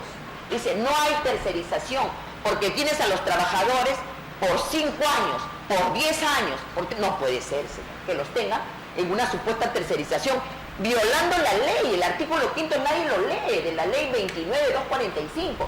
Nadie puede permanecer por más del año en una empresa tercerizadora porque automáticamente te conviertes en trabajador de la empresa principal porque estás realizando, si te necesitan tanto tiempo, tú vienes por la tercerización, es para hacer algo específico, simplemente algo súper técnico, pero si permaneces ahí por años, significa que estás realizando la función permanente, de naturaleza permanente de la empresa, señores, y no pueden. Pero no obstante ello, usted, señor, hace la diferencia en este expediente 3612, y dice que se incluye ADECO, Consulting. ¿Por qué? Porque dice que en el acta 12-174-2009, que se llevó a cabo en la empresa ADECO, dice de que ADECO ha dicho de que el señor Pío Mamani es su trabajador. Esta acta la hicieron con posterioridad y para simular actos, como viene haciendo todo lo que hace Rexol, son simulación. ¿Y qué hace para poder obtener esta acta 12-174? Contrata al hijo de la directora regional de trabajo, a Jorge Temple Aguilar. Lo contrata como su apoderado y la directora regional de trabajo empieza a sacar resoluciones, como se ve, manda inspectores profesos para decir, digan que todos son, y comienzan a cambiar toda una realidad que existía. Y esta acta 12-174-2009 es un acta de 2 paginitas, donde no se constató nada. Y es más, en esta acta, si usted la tiene, como le ha explicado, que se supone que la ha leído, porque obra en el expediente y resuelva juntado, ahí dice que se le pidió la licencia de funcionamiento de ese centro de distribución 1, y la licencia era de Rexol YPF. Se le pidió el registro de Ocinergin y el registro de hidrocarburos era de Rexol YPF. Entonces todos son actos simulados. Por eso que ustedes han determinado en la resolución 2531-2007, señores, han determinado, este colegiado tiene la plena convicción de que la demandada simuló actos para cometer fraude laboral. En el fundamento 8, ustedes mismos lo han dicho en esta misma sala, 2531-2007, ustedes lo han dicho.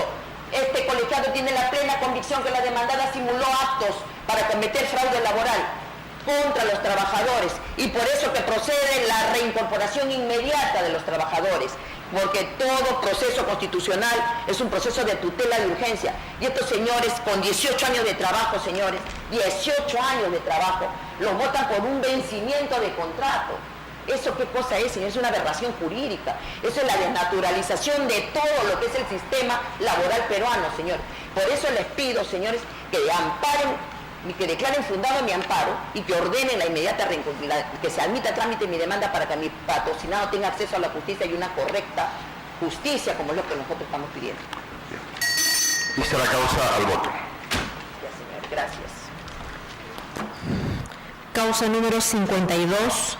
Expediente 372-2012, proceso de amparo, seguido por José Santos Chiroque y Arlequé contra la ONP. Señor presidente, solicita el uso de la palabra por la parte demandada el abogado Edwin López Trigoso, quien solicita acumulación para efectos de informe con las causas número 62, expediente 390-2012, proceso de amparo, y 64. 62, sí. Y la causa número 64, 62 y 64. Se acumulan las causas para efectos del informe oral. Puede hacer uso de la palabra, señor abogado. Muchas gracias, señor presidente, señores miembros del tribunal. En el expediente 372 del 2012, el señor Chiroque y Arlequé solicita la nulidad de la resolución 244 del 2009 emitido por ONP, mediante la cual se declara la suspensión de la pensión. Al respecto, se debe tener en cuenta que la suspensión de la pensión declarada por ONP ha sido emitida en virtud del artículo 32 de la ley 2744, en la cual se regula el tema de la fiscalización posterior, y aplicando las facultades dispuestas en el artículo 3 del Decreto Supremo 063 del 2007, en las cuales se señala que ante indicios de irregularidad en los documentos presentados por el pensionista procede la suspensión de la pensión.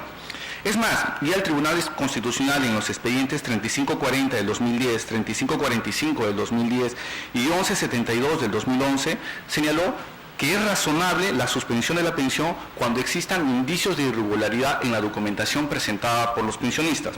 Al respecto, obra en autos el informe grafotécnico número 135 del 2008, mediante el cual se determina una serie de irregularidades en la documentación presentada por el pensionista. Al respecto, en este informe se hicieron una comparación entre la liquidación de beneficios sociales del empleador Cooperativa Comunal de Trabajadores con la liquidación de la Cooperativa Comunal de Trabajadores Viduque.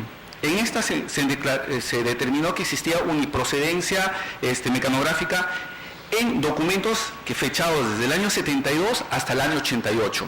Eso determinó que existía irregularidad. Asimismo, en la liquidación de beneficios sociales firmada por el señor Cristóbal Castillo Yarriqué, se hizo una comparación entre la firma que aparece en el documento con la firma registrada en el RENIEC y no existía conformidad de trazo, por lo cual es un indicio más de irregularidad y por lo cual se declaró la suspensión de la pensión, mérito del cual solicitamos que se declare infundada la demanda. En el expediente 390 del 2012 se solicita básicamente la nulidad de la resolución 2251 del 2008, mediante la cual se desestima la solicitud de otorgamiento de pensión, básicamente porque el demandante no había acreditado años de aportes, el requisito mínimo de aportes. Al respecto, ya el Tribunal Constitucional ha emitido numerosa jurisprudencia respecto a la evaluación de los documentos a fin de otorgar idoneidad probatoria a los mismos. Así, en autos, el demandante ha adjuntado solamente dos tipos de documentos, certificado de trabajo y declaraciones juradas. Respecto a los certificados de trabajo, ya en el expediente 1393 del 2008 y 2324 del 2008 se ha señalado la necesidad de acreditar la representatividad de la persona que suscribe los documentos, situación que no obra en autos y por lo cual no se debería tomar en cuenta estos certificados de trabajo. Sobre la declaración jurada adjuntada por el demandante, ya en el expediente 270 del 2009 se señaló que no constituye prueba idónea, por lo tanto no existían los medios probatorios idóneos para acreditar la pretensión demandada. No obstante, existe un acto irregular que ha acontecido en la presentación de recurso de agravio constitucional. El demandante adjunta como anexo boletas de pago desde el año 62 hasta el año 64. En estos documentos aparece un rubro que dice FEGEF. El FEGEF fue creado, Fondo Especial de Jubilación de Empleados Particulares, fue creado por Ley 17262, emitida el 29 de noviembre del año 68. Por lo tanto, es materialmente imposible que en boletas del año 64 aparezcan referencias a este régimen. Por lo tanto, estos actos son falsos, o estos documentos son falsos, y que acreditan las irregularidades de los documentos presentados por el demandante, mérito al cual solicitamos que se declare infundada la demanda.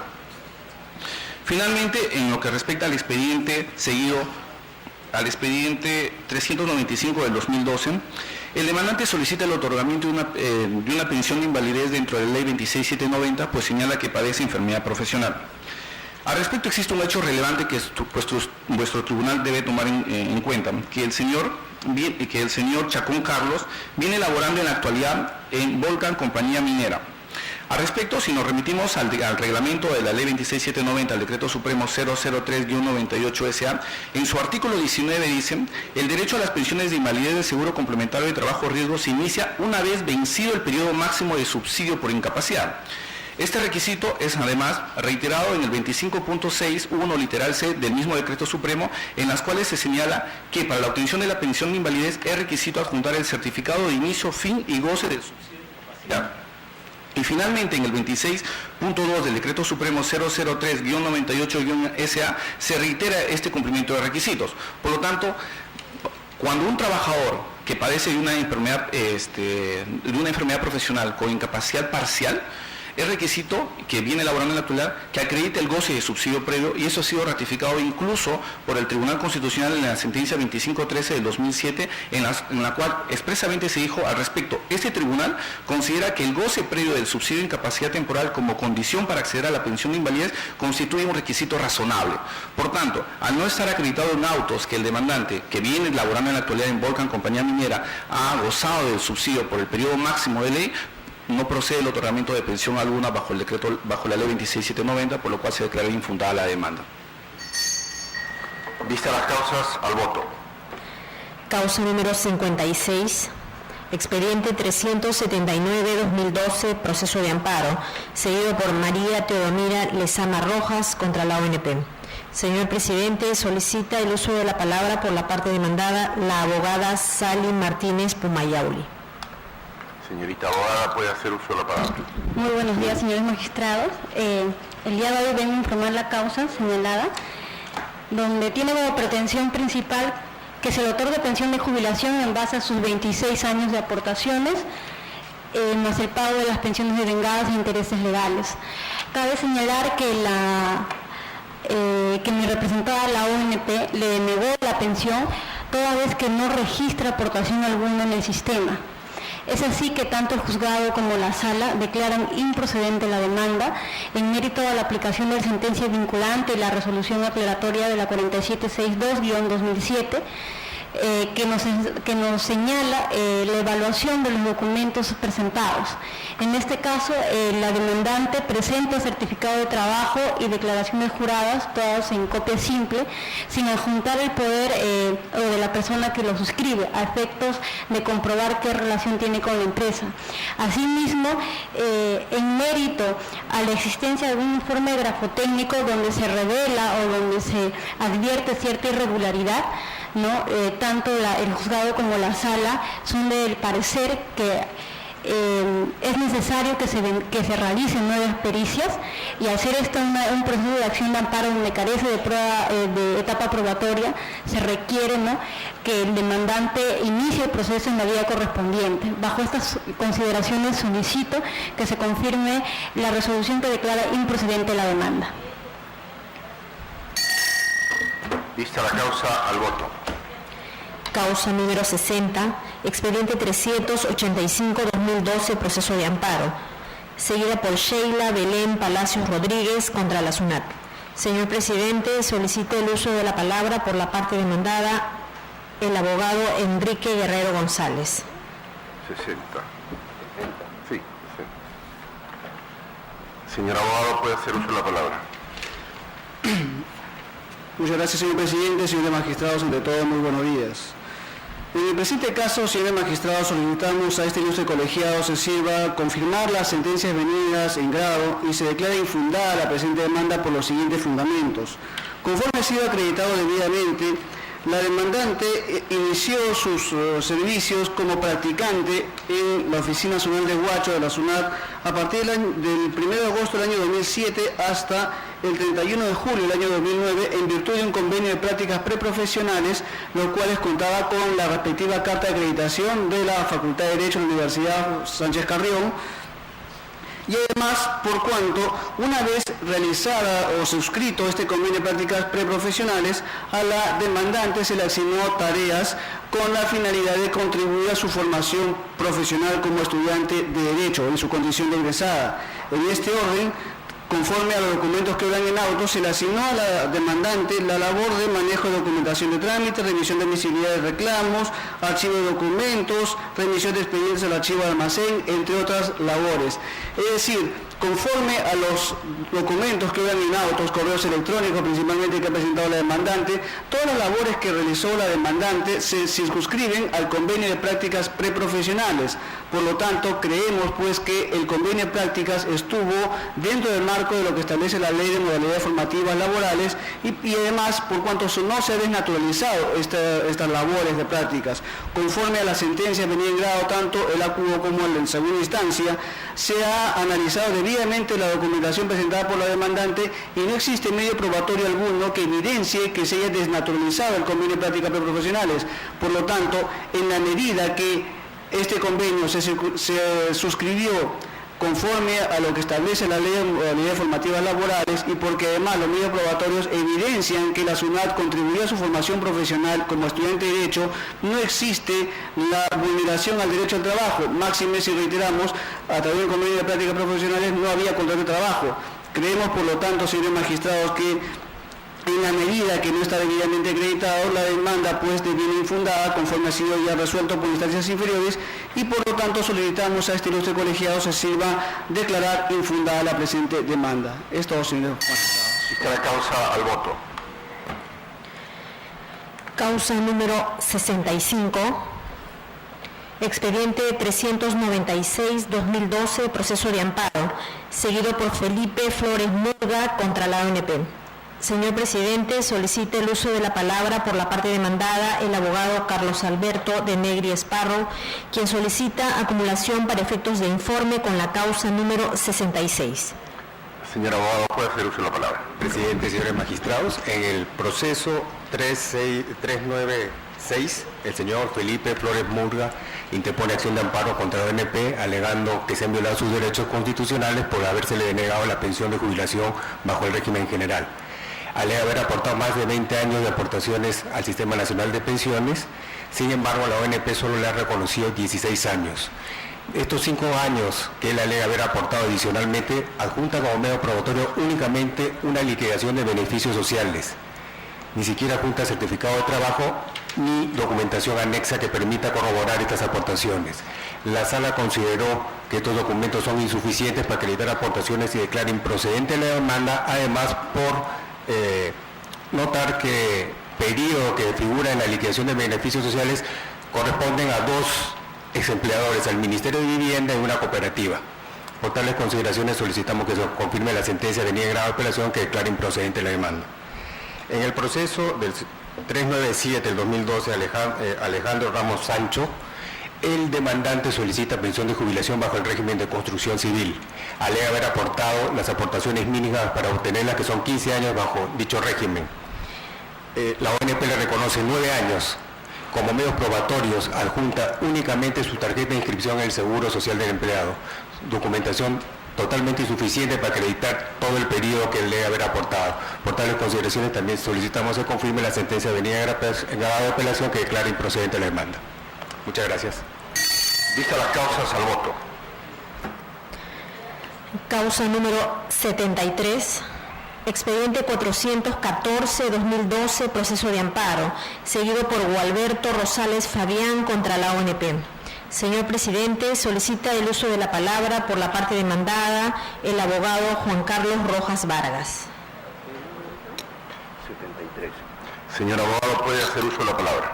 Señor presidente, señores magistrados, viene en recurso de agravio constitucional la sentencia de vista expedida por la Quinta Sala Civil, que declaró improcedente la demanda incubada por el señor Gualberto Rosales Fabián, la cual tiene como pretensión el otorgamiento de una pensión de renta vitalicia. Dicha demanda está sustentada en examen médico ocupacional expedido por el Ministerio de Salud, el cual carece de todos los formalismos necesarios para sustentar y acreditar que padece la enfermedad profesional. Asimismo, este examen, como ya vuestro tribunal ha dejado establecido vía precedente, no resulta el documento oficial para acreditar el estado de incapacidad. Debo hacer 2 precisiones puntuales respecto a esta causa. El señor ha sido evaluado ya con 13 evaluaciones médicas a cargo de salud, con posterioridad al examen del MINSA, el cual ha diagnosticado que no padece de incapacidad, no padece de pneumoconiosis.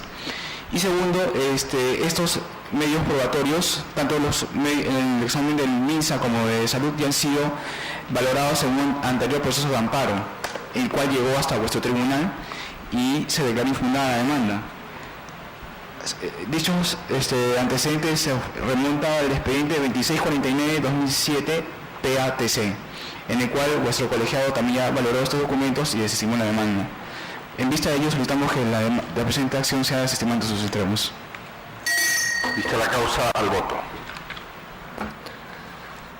Causa número 74. Expediente 416-2012, proceso de amparo, seguido por Raúl Ticona Larico contra la Municipalidad Distrital de San Borja. Señor presidente, solicita el uso de la palabra por la parte demandante el abogado Zenón Calle Ignacio.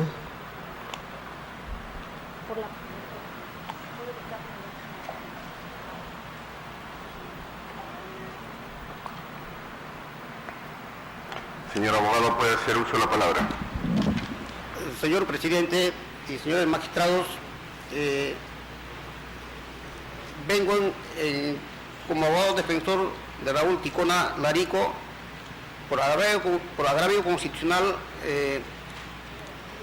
dada por la sentencia de la Cuarta Sala Civil que confirma la sentencia del noveno juzgado constitucional que declara improcedente la acción de amparo presentada por mi patrocinado, por las siguientes consideraciones. Mi patrocinado ha venido laborando desde el año 2001 para la Municipalidad Distrital de San Borja, en el área de parques, jardines en riego, ¿no? Bajo en condición de gravedad, que sujeto a una subordinación y una remuneración que constituye condiciones típicas de contrato laboral de carácter indeterminado.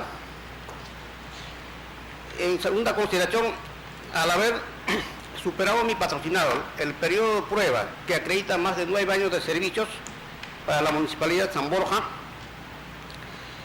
el objeto de despido ha sido incausado por cuanto no se aplicó el artículo 25 del Decreto Supremo 003-97-TR, Ley de Productividad y Competitividad Laboral. Además, no se tomó en consideración lo establecido en el artículo 31 y 32 de dicha norma. Tercero, al no haberse respetado las normas antes mencionadas y además al no haberse tomado en cuenta las normas constitucionales, y consecuentemente sí corresponde a la acción de amparo por haber vulnerado derechos constitucionales y también por haber vulnerado el principio de la interpretación favorable al trabajador en caso de duda sobre el sentido de una norma.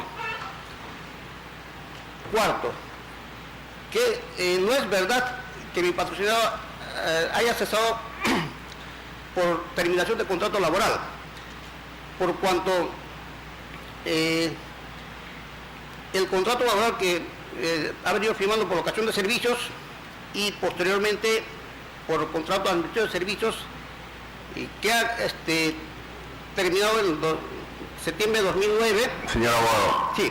Su defendido ha trabajado, según usted dice, en parques y jardines. ¿Era trabajador de parques y jardines? Sí. Es una labor permanente lo que usted quiere decir. Es una labor permanente que no le corresponde al decreto, aplicación del decreto supremo, decreto legislativo. Como trabajadores de la actividad privada. Sí. No le corresponde por cuanto, a pesar que su contrato haya concluido en septiembre de 2009, mi patrocinado ha seguido laborando sin contrato hasta febrero de 2010, configurándose, ¿no es cierto?, consecuentemente, un contrato indeterminado. Correcto. Y al respecto, quiero agregar lo que es el informe legal que emite... Señor abogado, ¿eso obra en el expediente? Porque ese es un informe oral, no va usted a leer el informe. Ya, quisiera que concrete usted quiero de qué manera se ha vulnerado el derecho. Sí. Nosotros vamos a ver el expediente, ese informe debe obrar en el expediente y lo vamos a leer. Sí, entonces, solamente como parte final yo sugiero que se declare fundada la acción de amparo de mi patrocinado y sobre reincorporación a su centro de labores. Conforme. Vista la causa, al voto. Causa número 80, expediente 429-2012, proceso de amparo, seguido por Celia Celestina Rivera Quispe contra la ONP.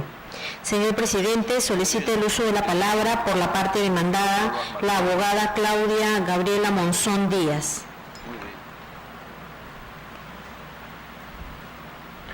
Señorita abogada, puede hacer uso de la palabra. Buenos días, señor presidente y señores magistrados. En la causa número 429-2012, proceso de amparo interpuesto por la señora Celia Celestina Rivera Quispe, la demandante ha presentado recurso de agravio constitucional contra la sentencia de vista expedida por la primera sala civil que declaró improcedente su demanda. En el presente proceso de amparo, la señora demandante formuló como pretensión que se declare que se deje sin efecto la resolución 3208-2008 de la ONP, expedida por la ONP, que le denegó pensión de viudez debido a que la demandante no acreditó que su fallecido cónyuge acreditó los aportes necesarios para acceder a una pensión de invalidez. Como medios probatorios de su demanda presentó una tarjeta de asistencia en un hospital, una cédula de inscripción a la Caja Nacional del Seguro Social Obrero, certificados de trabajo en copia legalizada y una boleta de pago también en copia legalizada, todas pertenecientes a diferentes empleadores. En atención a que los primeros dos documentos mencionados no son documentos idóneos para acreditar aportaciones y los certificados de trabajo y boletas de pago no pudieron ser corroborados con documentación adicional que pudiera generar suficiente convicción respecto a los vínculos laborales y por ende aportaciones realizadas, en atención al precedente vinculante que todos conocemos, 4762-2008, se declaró en primera instancia infundada su demanda y la sala revocó este pronunciamiento y declaró improcedente la demanda. Por tal motivo, solicitamos que se desestime el recurso de agravio constitucional. Vista la causa, al voto. Causa número 81. Expediente 430-2012, proceso de amparo, seguido por Carmen Hilda Alarcón López contra los miembros del Comité Electoral Sindical 2009 del Sindicato de Trabajadores Municipales de Lima, Citramún Lima. Señor presidente, solicita el uso de la palabra por la parte demandante, el abogado Humberto Torres Bustamante. Señor abogado, puede hacer uso de la palabra. Señor presidente de la primera sala del Tribunal Constitucional, señores magistrados, en primer lugar tengo que decir, en honor a la verdad, que esta no es la primera vez que esta causa llega a este Tribunal Constitucional. Efectivamente, en una anterior oportunidad ya llegó a este Tribunal Constitucional por cuanto la demanda que habíamos interpuesto fue rechazada liminarmente por el juez supuestamente especializado que conoció esto, pero que de manera totalmente incorrecta declaró improcedente nuestra demanda. Esta sala primera lo hizo saber así y dijo que efectivamente había habido un rechazo liminar incorrecto y que no se ajustaba no solamente a derecho, sino que era manifiestamente inconstitucional. Pues bien, ¿qué es lo que pasó? Mi patrocinada, en su condición de dirigente, en su condición de trabajadora sindicalizada, decidió, en ejercicio de sus derechos constitucionales de participación, decidió, valga la redundancia, participar en el proceso electoral que se convocó para elegir dirigentes al Sindicato de Trabajadores Municipales en el año 2009. Pues bien, el Comité Electoral, en una serie de artimañas contrarias totalmente a derecho y de manera arbitraria, decidió excluir a mi patrocinada, que presidía una lista, y a todos los representantes de su lista con la cual participaban en dicho proceso electoral. La decidió excluir, razón por la cual nosotros interpusimos esta demanda de amparo. Pues bien, la juez que conoció esta causa rechazó liminarmente, aduciendo de que el principio de residualidad, de que como esta causa debía de ventilarse en otra vía, en la vía ordinaria, pues debió irse a la vía contencioso administrativo. Pero esto fue un craso error jurídico por cuanto contraviene no solamente manifiestos precedentes vinculantes del Tribunal Constitucional, sino también porque contraviene todo el universo jurídico, desde la ley hasta los convenios internacionales, pasando por la Constitución, la jurisprudencia, la doctrina. Señor abogado, sí. Usted menciona de que este tribunal ya había dispuesto de que se le admita la demanda. Exactamente. Con lo cual se superó el rechazo liminar. Correcto. Bueno, superemos esa etapa y vayamos entonces me imagino que en primera instancia ya ha habido pronunciamiento de fondo y en segunda instancia también. Exactamente.